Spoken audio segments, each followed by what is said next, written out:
šodien kaut kāda pasākuma Ogrē notiek? Man šķiet, ka nē. Kā nē? Kāpēc te ir tik daudz mašīnas? Pārējais šodien taču trakais fotorallijas. Jā?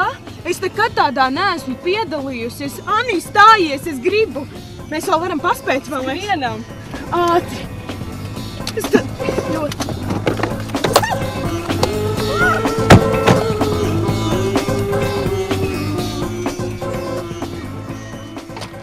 Nu jā, šoreiz laikam nokavējām startiņu.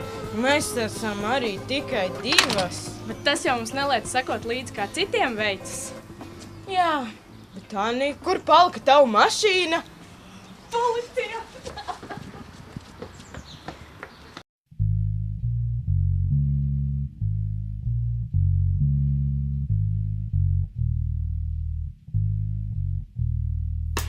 Mums nezinātājiem, kas tad ir trakais rallijs un ko dalībnieki tajā dara? Trakais rallijs ir orientēšanās sacensības, izmantojot automobīļus. Jums jābraukā pa vairākām vietām un jānobildē tādas pašas bildes, kādas dotas uzdevuma lapās. Un, kā lai saka, jūs varēsiet apskatīt neredzētas vietas un varbūt kādreiz atgriezties tur.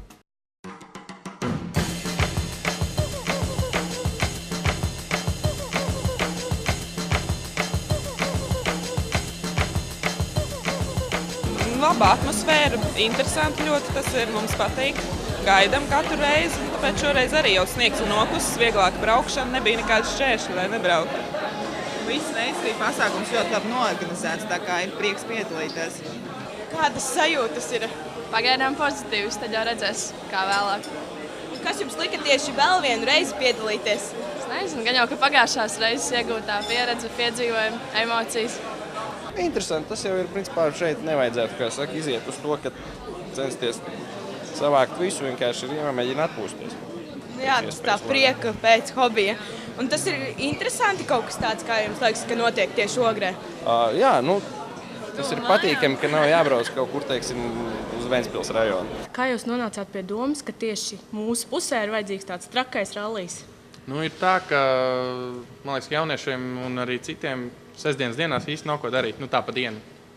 Un tādēļ mums likās kaut kas interesants, un sākumā mēs priekš draugiem it kā domājām, saviem draugiem uztaisīsim kaut ko, un tagad jau tas ir izvērties tik liels, ka dalībnieku skaits ir tik liels, ka mēs attīstamies, un tagad jau tas ir, kā lai saka, azarts viņu rīkot, un tas ir arī interesanti, un pašiem arī, kā lai saka, patīk tā lieta, un kāpēc nerīkot.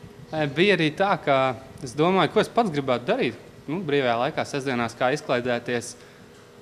Izdomājuši, tas būtu interesants sacensības, bet, diemžēl, vēl joprojām ir sanācis tā, ka es viņās nepiedalos. Un tu esi kādreiz piedalījies kādā rallijā? Jā, es esmu piedalījies arī citos, kur citi rīko, un man tas pašam arī patīk. Un šobrīd arī tā, ka tu izbrauc, izplāno to maršrutu, liekas, baigi interesanti, un tad beigās visi aizbrauc un paliec piedalīties, jā. Pašam arī būtu. Gāja ļoti labi, ļoti interesanti, bija ļoti interesants maršruts, paldies organizatoriem un tiešām ļoti labi. Man tā bija pirmā reize un noteikti būs vēl kādreiz. Tur bija viens uzdevums nofotografēties ar velosipēdu. Bija tā, ka es braucu kopā ar 3 vīriešiem un viņi izskrēja un tur gribēja apstādināt vienu velosipēdu. Viņš domāja, ka mēs gribam nozagt to velosipēdu. Izvizinājāmies pa dzimtās zemes pagaidām diezgan grubuļainajiem ceļiem un bija ok. Tāda problēma sagādāja tikai ceļi. Problēmas var sagādāt tas, ka acis spolē pa karti principā un, kā lai saka, navigācija ir lielākā problēma principā. Traki Visu gāja. nevar atrast. Visstrakākā sēne bija atrast, mēs atradām citu sēni. Tā nebija īstā. Vēl citu sēni un īsto neatradām. Jā, netikām pie īstās. Kura vecuma bērniem Bet patīk? tieši jauniešiem. Jā, tas ir labs kartogrāfu lasīt kartas. Jā, jo es nezinu, kā tagad to geogrāfiju, bet kādreiz mums mācīja lasīt kartas.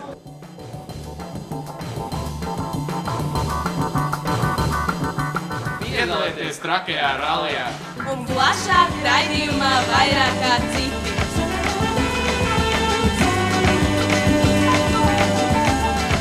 Mēs nepastāstījām, ka Anija aizvadītajā nedēļā bija devusies mazā ceļojumā, un šodien es viņu sagaidu.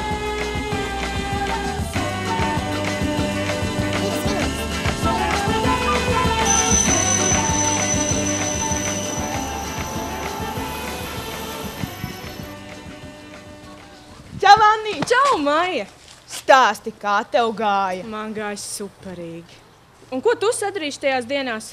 Patiesībā es biju ļoti interesantā pasākumā, kur stāstīja par brīvprātīgo darbu. Interesanti. Pastāst man kaut ko vairāk. Par to nākamajā sižetā.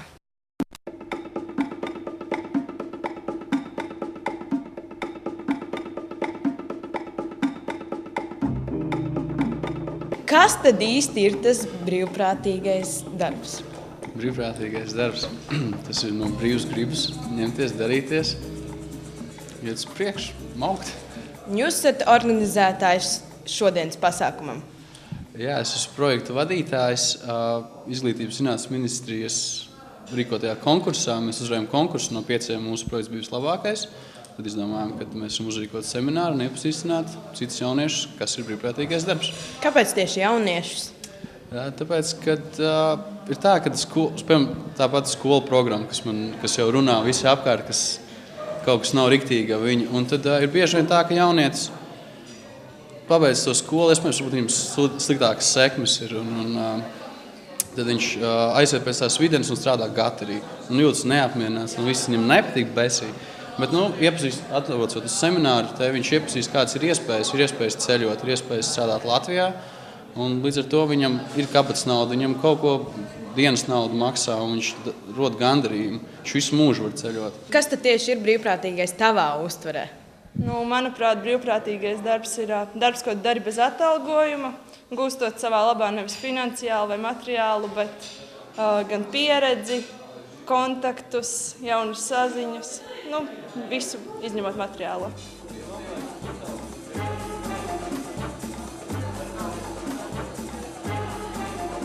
Es tagad brīvprātīgi darbojos Ogres naudu jauniešu domē. Un, vairāk es nekur nedarbojos brīvprātīgi. Un tev ir kaut kādi nākotnes plāni, ko saistīt ar brīvprātīgām? Es domāju, ka nākotnē es varētu noteikti pieteikties kaut kur uz ārzemēm kā brīvprātīgais. Man pagaidām liekas, ka es varētu skolot kaut ko, bet tad jau redzēs. Cik populārs ir Latvijā brīvprātīgo darbs? Latvijā viņš ir ļoti nepopulārs pagaidām, tikai tāpēc, ka nav informācijas. Tā kā šis arī ir brīvprātīgais gads Eiropā, tad ir reāli piešķir finansējumu, lai cilvēki informētu par to. Salīdzinot ar Ameriku, Amerikā ir 50% brīvprātīgais darbs. Latvijā var samalot, bet laikam ir 3% tikai.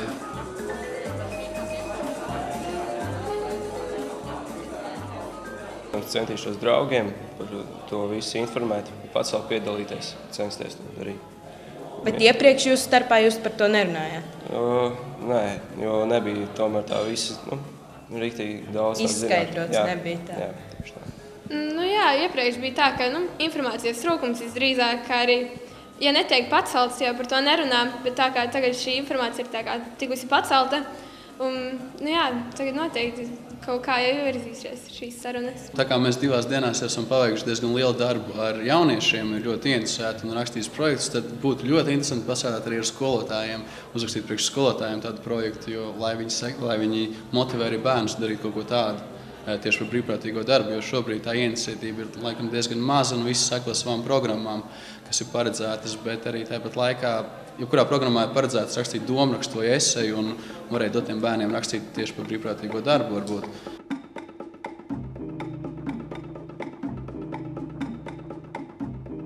Nolēmu to darīt, lai mazliet saprastu, ko es gribu darīt vēlāk.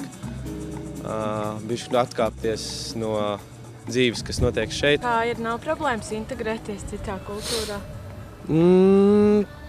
Tieši Gruzijā nē, mums bija valodas skolotāji, mēs arī iemācījāmies mazliet valodu tieši tā, lai sazinātos, sasveicinātos un vēl. Gruzīņi paši tieši ir ļoti, ļoti draudzīgi un viņi ļoti viesmīlīgi ir. Un viņi pa katru viesi tur klās galdu 2 reizes dienā.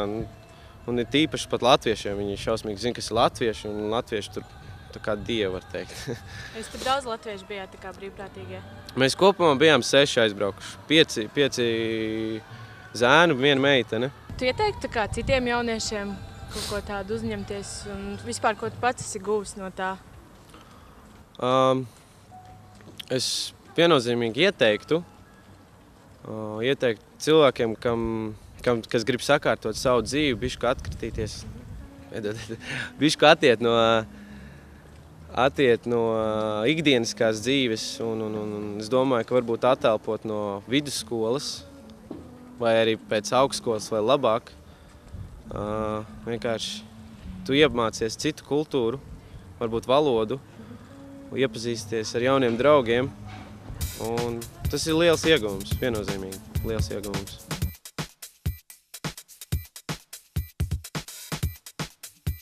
Redzījumā vairāk kā citi stāstīsim par... Maija, ko tu izdarīji? Taupu enerģiju. Kas ar tevi noticis? Es biju pasākumā Zemes stunda, kuras uzzināju, ka tiešām ikvienam vajadzētu taupīt enerģiju. Un arī tu varētu ik gadu paust savu attieksmi. Nu jā, turklāt elektrība baigi dārgā palikusi. Tieši tā!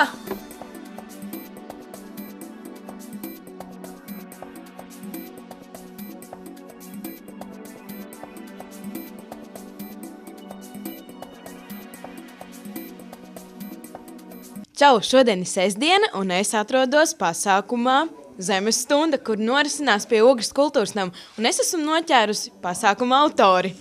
Jā, sveiki visiem. Tur pašlaik mēs esam gaismā, bet ārā viss ir dziļā tumsā, un viss ir sveču gaismā ar ugunskuriem. Tā kā es domāju, ka tā doma galvenā, kādu es gribēju redzēt tieši pasākumu, un kāda bija tā vīzija, ko nozīmē Zemes stunda, un to, ka centrs grimst tumsā un tikai sveču gaismā, man tā teikt, ir piepildīsies, arī cilvēki ir atnākuši, un būtībā mēs priecājos ar to, kas viss ir noticis. Ir neskaidri nedaudz augsto laiku, un tā teikt, pavasaris nedaudz pievīls, bet visādi citādi ir tiešām skaisti. Kas jums lika saprast, ka tieši šodien jums ir jāatrodas tieši šeit? Šis cilvēks.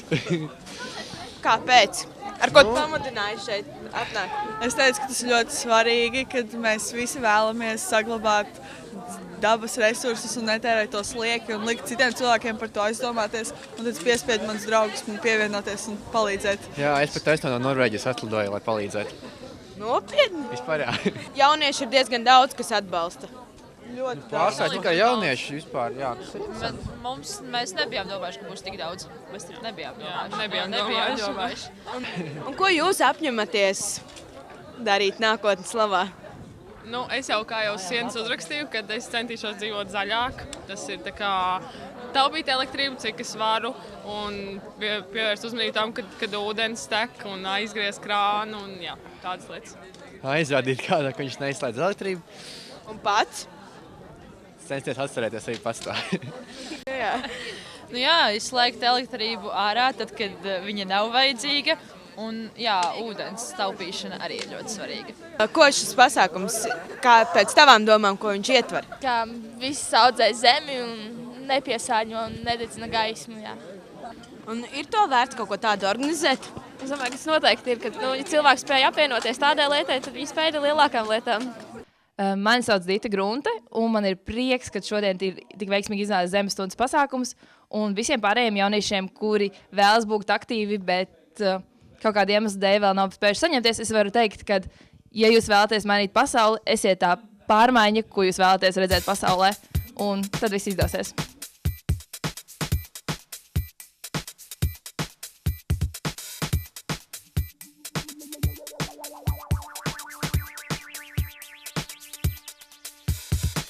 Taupīsim elektrību, darbosimies kā brīvprātīgie, iesim uz teātri, nenokavēsim ralliju un turpināt rakstīt mums uz jaunieši@ogres.tv.lv. Starp citu, sveiciens Valtam!